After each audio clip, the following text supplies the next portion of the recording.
The Ottawa Senators now have their longest win streak of the season, 4 straight after beating the Bruins 6-2 in their own building in what can only be described as dominant from the get-go.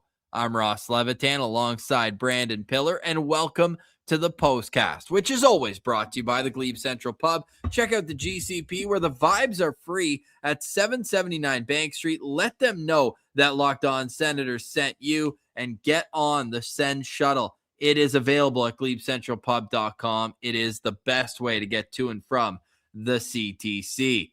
Pilsy, from the moment that puck dropped, this one was never in doubt.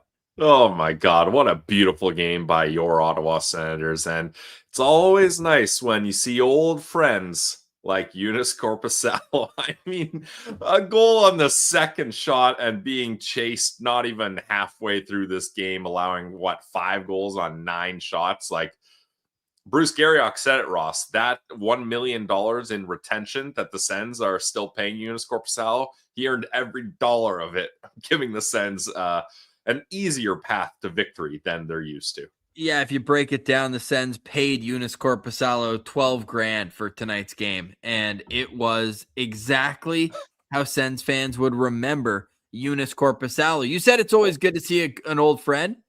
It's always good to see an old friend, and they haven't changed a bit. You're like, hey, you're just how I remember you.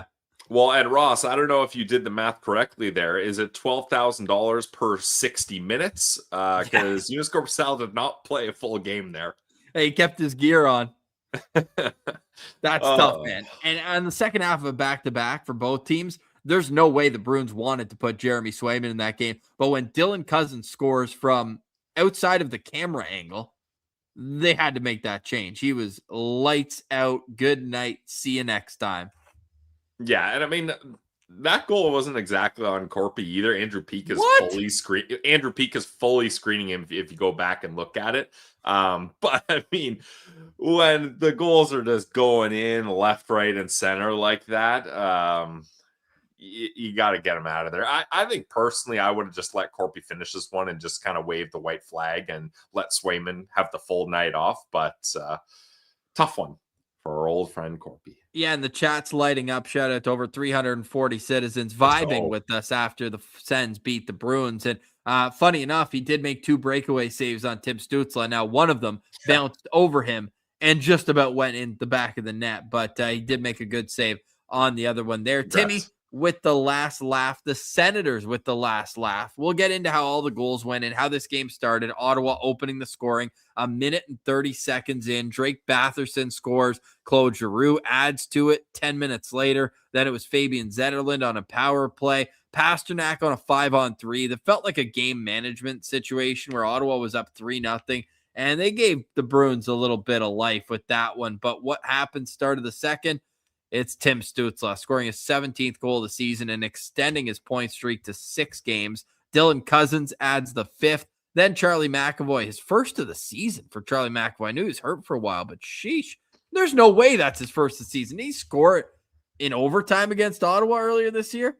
NHL.com's messing with me on that one. Yeah. Fabian Zetterlund, though, did finish off the scoring in this one with his 9th goal of the season, if you're going to believe the NHL.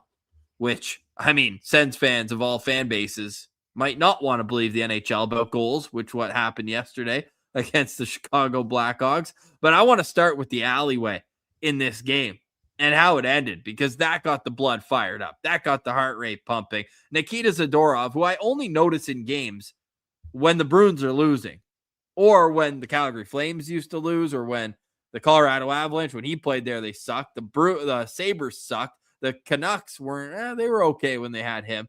But this guy's made the rounds around the National Hockey League, and he is a big dude. He's a tough customer, no question about that.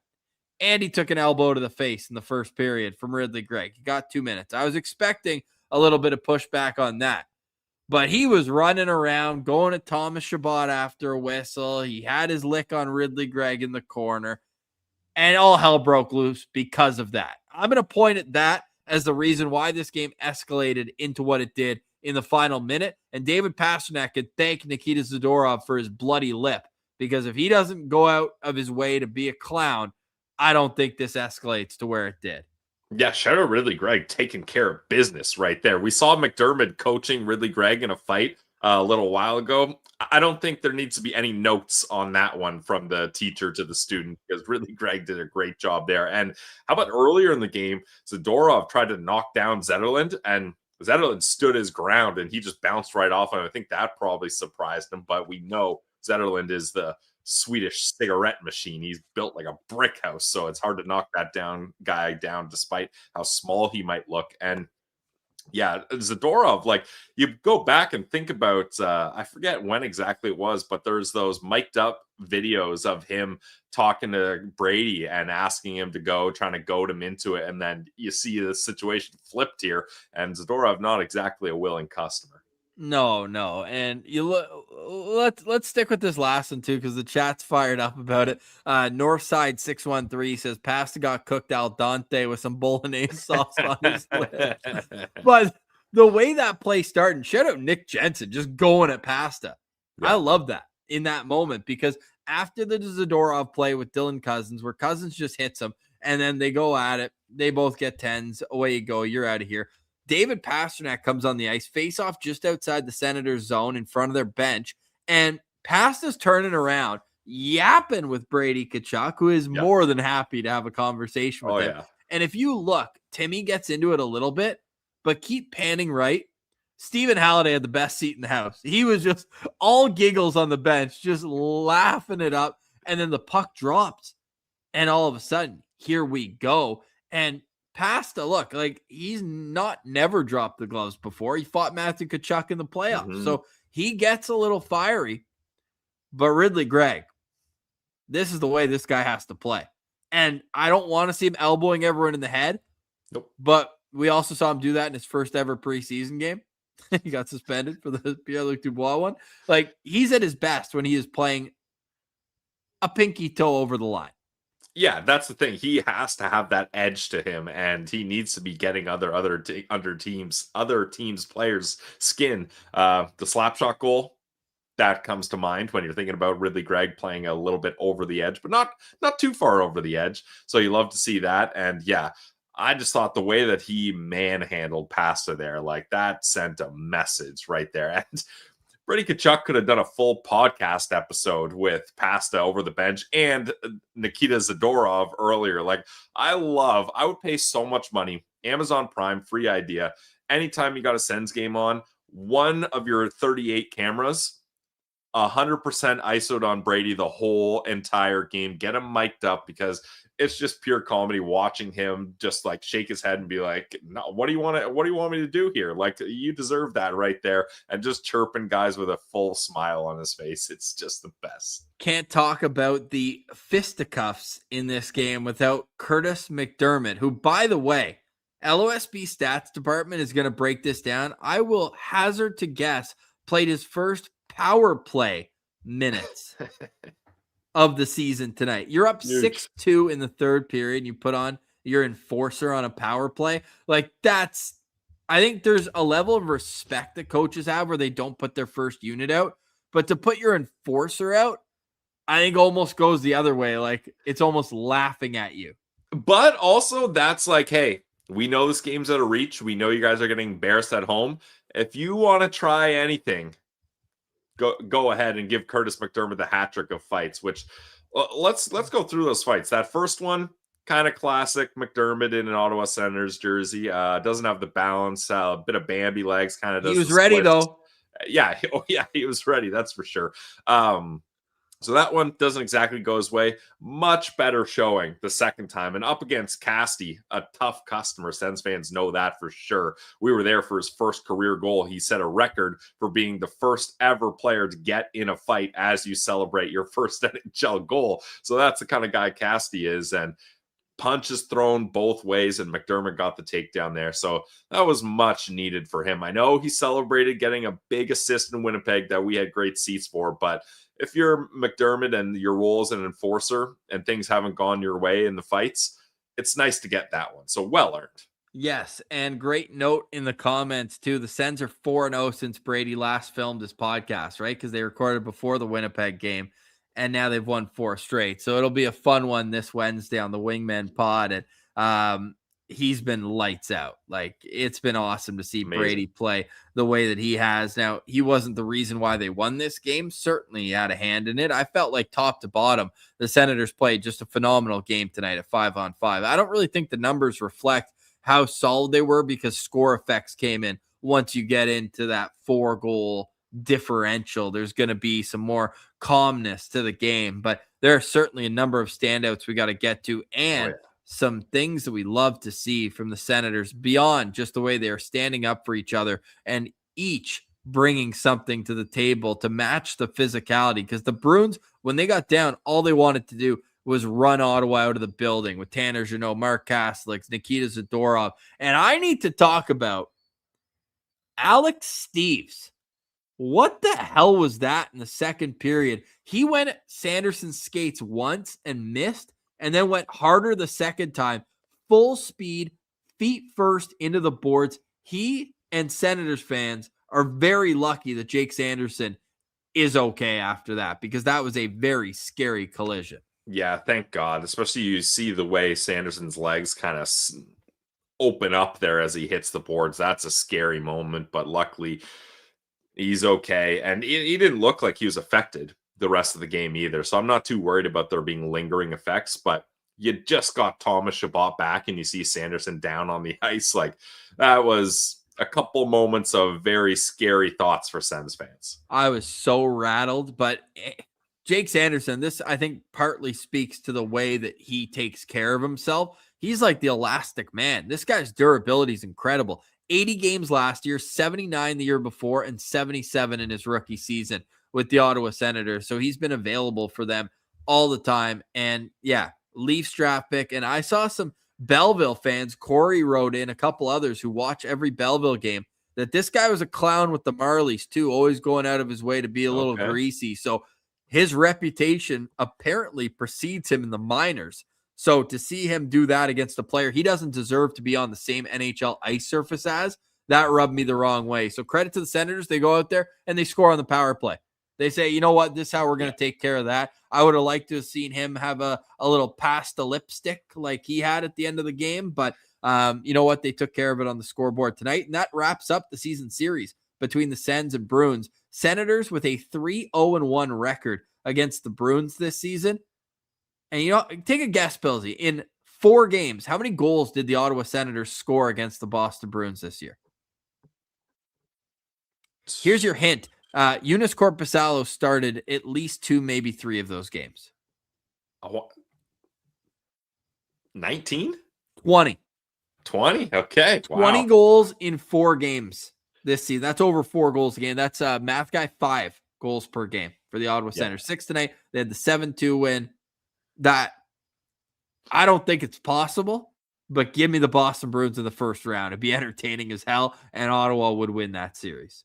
Well, it's not that crazy. Like, the Atlantic Division is so tight. We'll see how it goes. I don't think Boston's going to be able to make it happen here. I think they're going to end up falling, but I wouldn't mind seeing them in the first round. Yeah, I think the Sens have matched up nicely against them, and especially if they find a way to get matched up against Korpisalo some way, somehow. Thank you for coming out, Boston Bruins. Woo. All right, we'll get to more on this game. Plus, Tuesday is going to be incredible. The Buffalo Sabres have won 6 games in a row. So this is going to make for a great return for Josh Norris. It'll be his first game back in Ottawa since the trade. We'll touch on that tomorrow and Tuesday on Locked On Senators. But more on this game on the other side. This is the postcast. And it's always brought to you by the Glebe Central Pub. So check out the GCP, where the vibes are free at 779 Bank Street. Let them know that Locked On Senators sent you. When you're done at night at the GCP, your hair looks like mine right now, just out of control because you've had a great time and you're among great friends at your local neighborhood pub, the GCP. It's our favorite spot. Every time we go to Ottawa, we'll go there on a Wednesday and check out open mic night. We'll go on Thursdays for cheap tacos, and Saturday night, you kidding me? Live music with no cover ever? Come on. That's unbelievable. And then you're going to go ahead and tell me that's not all. They've got the Sens shuttle to and from the CTC. for just $18 round trip. The bus leaves an hour and 15 minutes before Senators home games, and it will bring you right back to the pub after. So get your tickets and let them know that Locked On Senators sent you to the GCP shuttle at 779 Bank Street. We'd love to see you at the Glebe Central Pub. And when you get your tickets for the shuttle, make sure you got tickets to the game with our friends over at Game Time. And don't forget, the World Cup is coming back to North America. First time since 94. And there's 48 teams. It's going to be massive. But let's be honest, getting tickets can be difficult. That's why the Game Time app is so clutch. Finally gives fans a real advantage when it comes to snagging seats. With Game Time, you can track price drops in real time, get alerts when great seats open, and buy tickets the moment they hit the app. Puts the power back in your hands and makes going to the World Cup realistic instead of impossible. The price includes fees up front. I love that. No last second surprises at checkouts. Alerts for teams and matches make it easy to grab tickets the moment they drop instead of missing out. So don't miss out. Take the guesswork out of buying World Cup tickets and Ottawa Senators tickets, every match, concert, or sporting event with Game Time. Download the Game Time app, create an account, and use code LOCKEDONNHL for $20 off your first purchase. Welcome back to the postcast. I'm Ross Levitan alongside Brandon Piller, and I'm seeing the space comments. If you're watching on YouTube, the lights behind me are out of control, and the fact that I'm doing this outside means in Winnipeg. that I'm not in Winnipeg. I was there this morning, and it was a long travel day with a 13-month-old, delays, medical emergencies on the plane, had to turn around right before takeoff. But that's all my problems, not yours, because there's no issues in Sens land tonight. 6-2, the final score. Senators beat the Boston Bruins. And Pillsy, you want to go through the performances the Senators had? We'll kind of tease the standouts, but talk about an offensive outburst all throughout the lineup. Yeah, it was great to see. And Fabian Zetterlund, like, I want to start with him, Ross, because he is finally turning into the player that we all hoped. And I feel like everyone knew he could become. But it's just like, after how many games there, you're like, this guy is not getting any points. Like, sure, you love his physical play. He's working hard. You can see the talent is there, and you can see why the Sens acquired him and why he was able to put up points in San Jose. But eventually, Sens fans are like, okay, what are we doing with this guy? Now, I don't think anyone's really saying that. Even the Leams Martian is back on Fabian Zetterlund. And when you're scoring goals like that, that's justified. Like, he gets shots, he gets hits. He's now playing in his rightful spot in the top six. I love him on that top line with Brady and Timmy. That makes a really nice first line, and his first multi-goal game as an Ottawa Senator. So this guy's really getting going, and in his last 14 games, he's got 6 goals, 3 assists, 9 points. So you love to see that from our guy, Fabian Zetterlund. Yes, not only him, but all throughout the lineup. So he's on one line, right? He's got I didn't even count today's stats. My bad. So let's bump that up. Ooh. Sorry, Ross. 15 games, 8 goals, 4 assists for 12 points. That sounds a lot better. That's unbelievable. So Fabian Zetterlund on one line with 3 points. Drake Batherson and Dylan Cousins on another line, 3 points each. And then you had 2 points from Claude Giroux as well in this game. Even the Disher got in the mix with another assist. So it was just spread out throughout the lineup. On defense, big ups to a new pair for the Ottawa Senators, Pilsy. Thomas Chabot and Jordan Spence played fantastic hockey together tonight. Each of them were +3 in this game. They controlled the play when they were on the ice as well. Really enjoyed what I saw on the back end from them. And Linus Ullmark, one of those games where you don't get a lot of shots, but he made some big saves. You think about that first period one. Was it on Pavel Zacha or Middlestat backdoor where he makes a left pad save? That was awesome. And they needed that at the time because the Bruins were really pressing. Yeah, I thought Ullmark did really well. He was tracking rebounds better. I know at this point, the game was well out of hand, but at the end of the game, McAvoy shot in the slot, Ullmark big save. Like, he just looked a lot more confident out there than we've seen in the past. And Ross, you had a stat that Linus Ullmark, he loves playing at TD Garden. Now, most of the time, it's been with the Boston Bruins, but it seems to be a place where he's comfortable. Yeah, he's been unbelievable there. I mean, I was watching the Nesson broadcast. Unfortunately, that was my only option tonight. And they dropped a stat at the end of this game that Linus Ullmark, since the start of the 2022-23 season, of course, he won the Vezina that year, he is 49, 8-8 at TD Garden, including 2-0 as a member of the Ottawa Senators. So love to see Linus Ullmark catching a stride. And hell, the whole team's catching its stride right now. And it's so impressive that they're doing this after probably their worst stretch in the last 2 seasons, where they had lost 5 of 6. Stützle was like a -10 in those 5 games. And now he's all of a sudden one of the best players in the National Hockey League again. It's one where I almost am mad that the Christmas break is coming right now. Let the boys play. Well, we got to slay the demon in the Buffalo Sabres tomorrow. But Ross, I'm trying to think. Another demon after that, dude. Toronto, first time playing them since playoffs. Yeah. yeah. I'm trying to think, Ross. That was such a tough stretch. What was it that stopped that tough stretch and then started the Sens on a heater? Well, what had an impact that really turned things around and busted that slump? This year it was us in Winnipeg, and last year it was us in Ottawa for the San Jose game. Wow. Yeah, okay. That I knew there was something there that caused that shift, and we said it. As soon as they won that game in overtime, we were like, they're about to go on a heater. And I know people were sick of hearing me say, guys, don't worry. I know it doesn't look good. The Sens are right there. Everyone's like, shut up, Pillsy. They're in last place in the Eastern Conference, and that's fair. I didn't get mad at your anger. I took it all. You guys are throwing fruit at me. That's fine.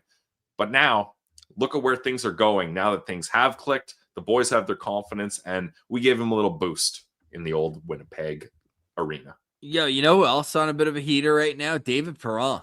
He's been sneaky good too. 7 points in his last 6 games after really struggling offensively for a majority of the season. I mean, he's been okay, but way better than last year. And when you're 36, now 37 years old, that's not easy to do, to rewind the clock and start producing more offense in somewhat of a more limited role. He's been down around 14, 15 minutes.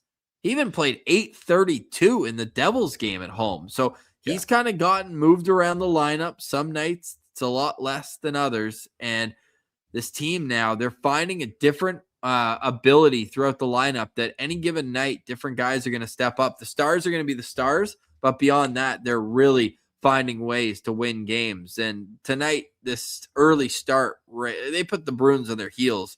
And for Ottawa to be able to then get back, because you give up that 5-on-3 goal, and it's a great shot by Pastrnak, shrinking the zone and just wiring a slap shot, one of the best goal scorers in the league. You felt like Bruins start the second period on a power play. Are they going to get another one? Is it going to be tense?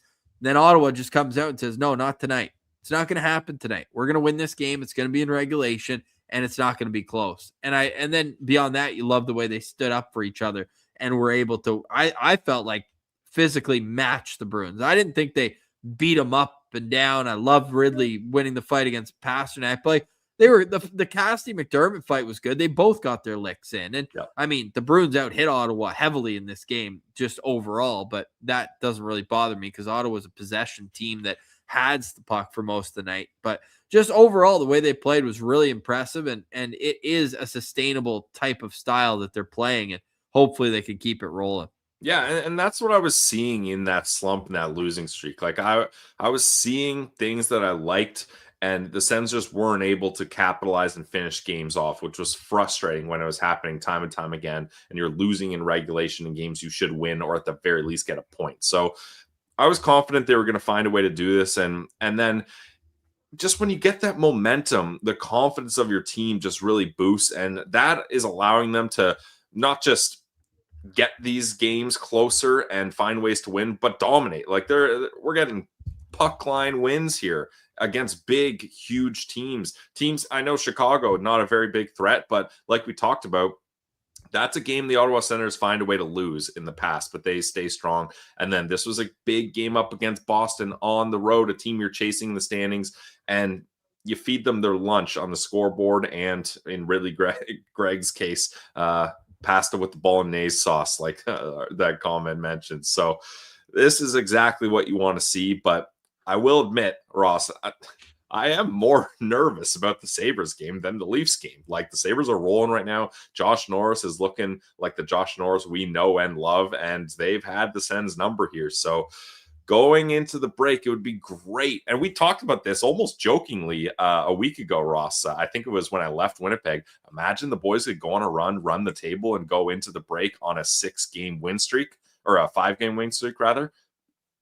They got 4. One more here, and that would be great to slow down the momentum of the Sabres team, because obviously, just for the fact of the standings, but keep in mind, the Ottawa Senators' top value draft pick is a Buffalo Sabres second. We want that thing as high, as low, as good as possible. So Sabres got to lose games here. Yeah, they do, and this would be a fun one to have happen on Tuesday, but it's a victory Sunday, Pillsy. The Senators, another Saturday, Sunday, back-to-back where they win both games. This is the best weekend hockey team in the National Hockey League.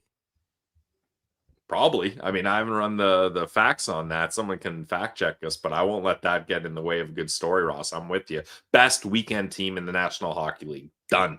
Sens fans in Van, they love the cigarette machine. Number 20, Fabian Zetterlund, a playoff beast. Man, the way he's playing is playoff-style hockey. He's quick, straight lines, fast, hard on pucks, screening goalies, shooting, found a hole, saw Korpisalo cheating, and said, I'm just going to rip it short side here. And that looked ugly if you're a Bruins fan, but that was a great shot if you're Fabian Zetterlund. Energized, saying, calling it now, Tuesday's game is one of the biggest games of the season. Happy holidays. Happy holidays to you as well. I don't want to overstep the must-win conversations, because this isn't a must-win when you've won 4 straight. But damn, with the way that it's gone against Buffalo recently. Can't lose? No, it's just, this would be a statement game. That's what I'll say.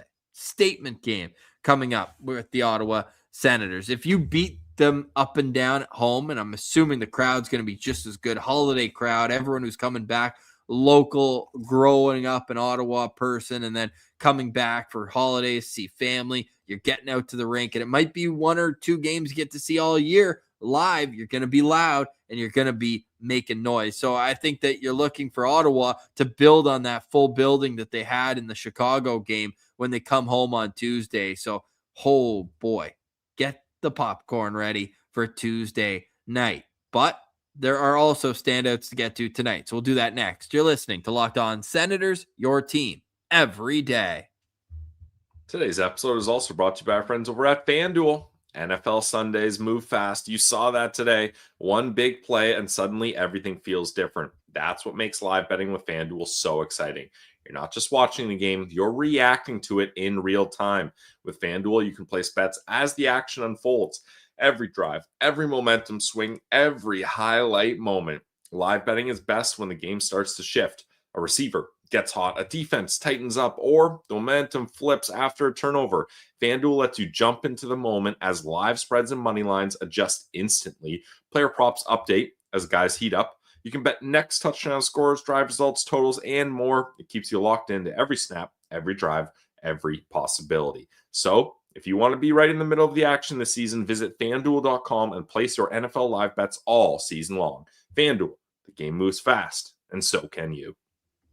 Welcome back to the postcast. I'm Ross Levitan. That is Brandon Piller, and games do move fast, like my Chicago Bears on Saturday night.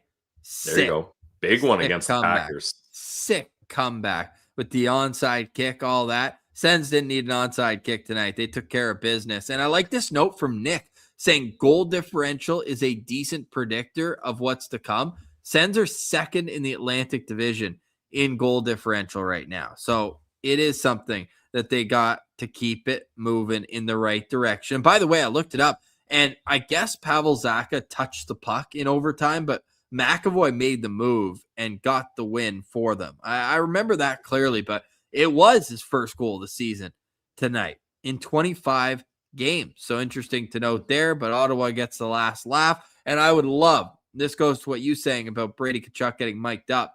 Would have loved to have heard the conversation between him and his Team USA teammate, Charlie Yeah. McAvoy, when they were both going over to the penalty box, where it was probably, if I was Brady, saying, that Nikita Zadorov is the reason why this all happened, right? So take it for what it is. Ottawa tonight gets a 6-2 win. Shots on goal 28-19 in favor of the Senators. Ottawa's power play goes 2 for 4.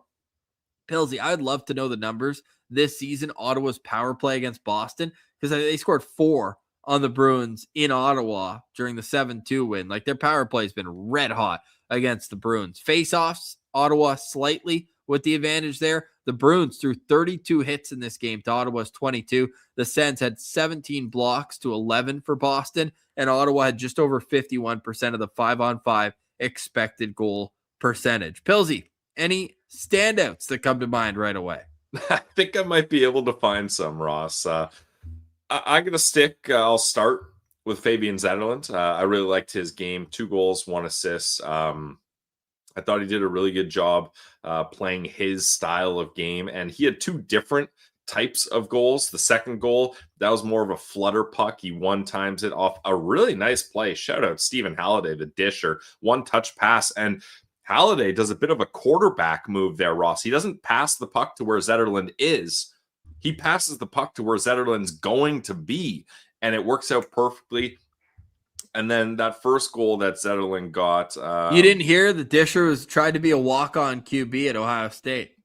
Yeah, didn't quite make it, though. He wanted those Buckeye stickers on his helmet there. And the first goal then, it was, that one was on the power play. He walked up and Shabbat finds him in the circle, and Zetterlund just keeps his head up, and he spots that Korpi isn't quite covering the full part of the net there, and he just leans into it, puts all his weight into that wrister, and blasts it through Korpisalo there. Like, just an awesome game from Fabian Zetterlund. So I'd like to give him my first SensCentral standout. Yeah, I love it. We'll snap it around twice tonight for sure in this game. I'm going to go to the guy who got this game started, and that's Drake Batherson, who continued it with a primary assist on Giroux's goal. Sick apple there. And then had another one later on in the game, primary on Dylan Cousins' goal. And for me, Cousins' goal wasn't necessarily the most dangerous shot he's ever taken, but still a nice play from Batherson to make a play after Spence had a good pinch. Batherson gets it up to Cousins, who scores from 100 miles away. And maybe, just maybe, if Joonas Korpisalo's helmet didn't cover half his eyes, he would have picked it up coming. I know you said there's a body in the net in front, but that guy just cannot see the puck. And if I had numbers like that, I'd probably just try to change obvious things that would probably help me. But you know what? He ain't our problem anymore. The Sens are actually paying Joonas Korpisalo to stink up against them. Like him letting in the second shot of the game. I know he led the show with it, but it deserves to be repeated. That is one of the funniest things. It's almost like it makes you feel better. It's like when the problems that your ex had, the reason why you had to break up with them, and then you hear that their next partner had to deal with the same crap. You're like, that actually makes me feel a little bit better. It wasn't just because it was me. Yeah, that's just who Joonas Korpisalo is. He's just a guy who lets up a goal on the first 2 shots of the game and just kills any momentum that you have coming into it. So shout out to Korpi, man. I almost went with Korpisalo as my first SensCentral standout, but I thought it'd be rude. But it's like, hey, he's on the payroll. I mean, he probably counts. Yeah, that's awesome. And Casty's just pissed off because he would love to be a part of these Ottawa Senators. But sorry, Casty, can't happen. All right, go for your second one, snake style. Oh, right, snake style. Oh, it's coming right back to me. I'll go Thomas Chabot just because this team's so different when he's in the lineup. And did he even have a point tonight? I know he's +3, but I don't know if he found his way onto the score sheet. I don't think he did. Assist. Yeah, he set up Zetterlund. Oh, yes.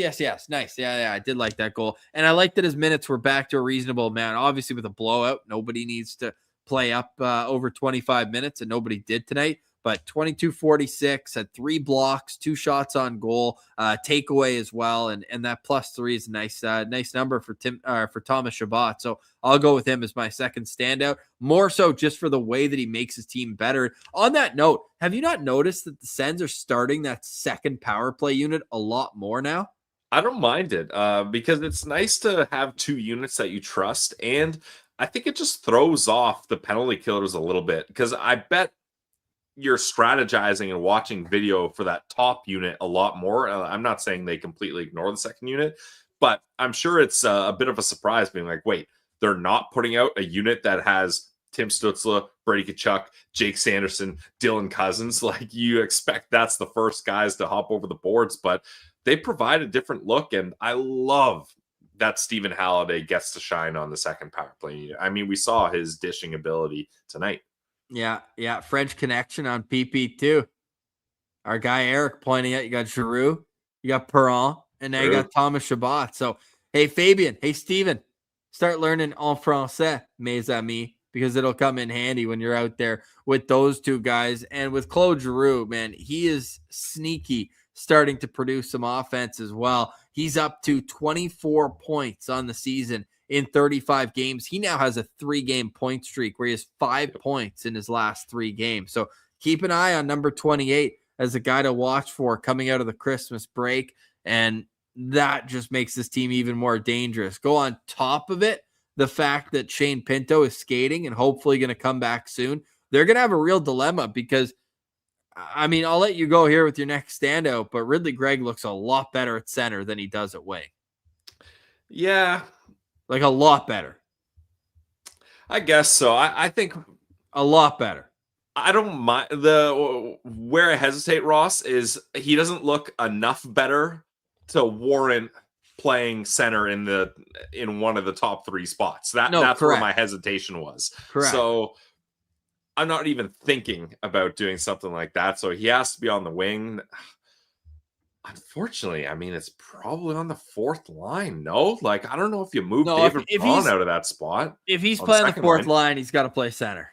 And we love what Stephen Halliday's done, but when this team's fully healthy, like, if Ridley Gregg's on the 4th line, he's got to play center. Yeah, I'm okay with that. Yeah, and we'll see. Obviously, Lars Eller's out for the next couple of weeks, so he's not in the conversation yet. We hope he's back, though. He was a nice little piece when he's in the lineup. So the Ottawa Senators have options now, and it's really impressive. Well, this is why you gave Ridley Gregg that contract, though. Like, he was brought in and kept to be like, look, we need some center insurance in case something happens. And as you said, he's certainly looked better at the center position than he has at the wing. Or sorry, a lot better. No, a lot better, Pilsy. A lot better. Who did we miss? Who's your second SensCentral standout? My second SensCentral standout is going to be Tim Stützle. I know only 1 point from Timmy. What a bum. This guy. Only 1 point. But he had 2 incredible shorthanded opportunities. The one, he pulls off the move, it bounces off Korpisalo's back, and he's able to save it. And then the other one, where that speed that he had on that loose puck on the second opportunity, and then just fires it into his glove. And it was kind of funny, too. He thought there was going to be a whistle. Korpi just caught it and dropped it immediately, and it kept going. He's like, wait, what the heck? But again, that's where Tim Stützle is a good penalty killer. He's not necessarily the guy that's going to shut it down, but you want to have someone that's a threat in the neutral zone if that team's trying to enter the zone or there's a loose puck there. He's speeding past anyone and creating offense. So I like seeing that aspect from him.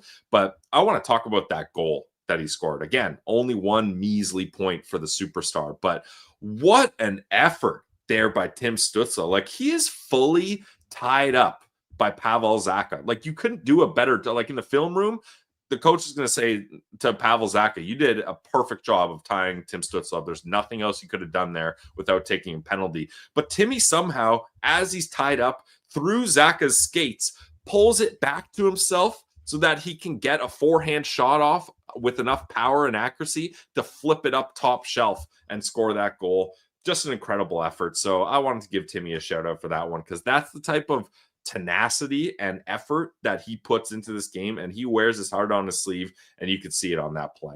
And he knew what he wanted to do against Joonas Korpisalo. It was so close to going in on that first breakaway. Good save on the second one. Credit to Korpi there. So Korpisalo tonight. My final thoughts on tonight's postcast. He had a 706 save percentage. That's 5 goals against on 17 shots. You know that statistically, that would have been his worst save percentage of any game he played with Ottawa. Damn, that's surprising.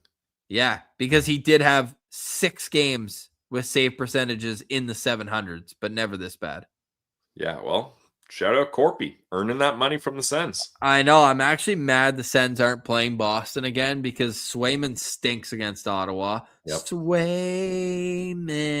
And Korpisalo just sucks, period. The first of 4 goals when they're playing against Korpisalo, any team playing against Korpisalo, is just money in And the bank. FanDuel goal in first 10 minutes or goal in first 5 minutes because you know it's happening.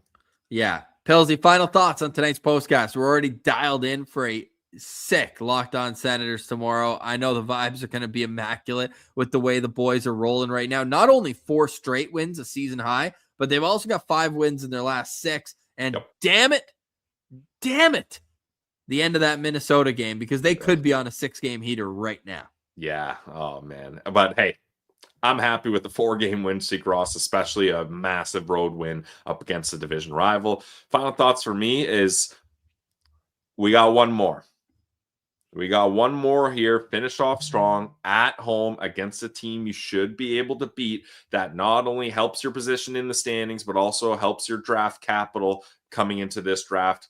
Let's get that dub. Take care of business. Statement game. 5-game winning streak heading into the break.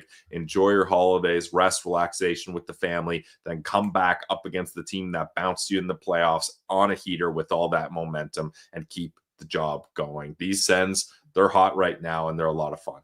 And it's been a sprint to the Christmas break for every team in the National Hockey League. So tomorrow on Locked On Senators, we'll also look at the Atlantic Division and the wild card where the Senators are right in the thick of that race too as we speak. What a game tonight. 6-2 the final score. The Ottawa Senators beating up on the Boston Bruins. And look, this is going to be our thumbnail for tomorrow's Locked On Senators. So if you're listening to this, go check it out tomorrow. But I wanted to show this one because our friends over at USA Today, they always get great photos, but this one in particular tonight for me of Tim Stützle. Oh, that's the one we used tonight. This one actually deserves a little love too with the bolognese sauce on pasta there. But let me actually find this one because it's so money. Yeah, here it is. If you're watching on YouTube, dial in for that one. So good. How sick is that photo? And when he scored that, classic Massachusetts people, just all middle fingers in the crowd giving it to Timmy. And you know Timmy just feeds off that, so I love that. Yeah. Always reading the supers. Matthew, appreciate you writing in. Merry Christmas, boys and girls, from the Anktil family to the Sens Army. Matthew, we appreciate your support, man. Absolute beauty. We love all the Sens fans here watching and vibing after a huge weekend for the Ottawa Senators where they rack up 4 points. And I almost want to count the 2 disallowed goals just to emphasize how good they were this weekend. If I did, it'd be 14, but let's be what the NHL wants us to be. And they're trying to take it away from us, but it's still solid. The Senators scored 6 goals in back-to-back games this weekend. That's a dime a dozen. Let's go. All right. We'll be back tomorrow in Locked On Senators format. Let's get some Go Sens Go in the chat. Happy holidays and a Merry Christmas coming up to everybody soon here. Final night of Hanukkah too. So it is truly the holiday season and the Senators are making sure that our stockings are stuffed with W's. For Brandon Piller, I'm Ross Levitan. Shout out to the Glebe Central Pub, the GCP, where the vibes are free. Go check them out at 779 Bank Street and let them know that Locked On Senators sent you. We're a part of the Locked On Podcast Network, your team every day.